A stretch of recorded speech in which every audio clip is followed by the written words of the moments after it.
Genghis Khan wuxuu ahaa hogaamiyihii imbaradooradii Mongoolka. Thutmose wuxuu ahaa hogaamiyihii imbaradooradii Masaarida. Darius wuxuu ahaa hogaamiyihii imbaradooradii Persia. Alexander wuxuu ahaa hogaamiyihii imbaradooradii Macedonia. Napoleon wuxuu ahaa hogaamiyihii imbaradooradii Faransiiska.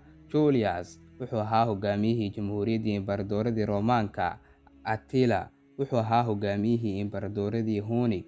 Charles wuxuu ahaa hogaamiyihii imbaradooradii Frankishka. Kuwaas marka laga soo tago, waxaa jiray askari, waxaa jiray hogaamiye, waxaa jiray furtaa. Wuxuu burburiyey dowladihii ugu waaweynaa waqtigaas. Wuxuu burburiyey imbaradooradii Bershiyaanka iyo Roomaanka. Wuxuu qabsaday Ciraaq, wuxuu qabsaday Iiraan, wuxuu qabsaday Armenia, wuxuu qabsaday Jordan, wuxuu qabsaday Syria. Hogaamiye aan guuldareysan, seef ka mid ah seefaha Alle. Isagu waa Khalid bin Waliid radiyallahu canhu.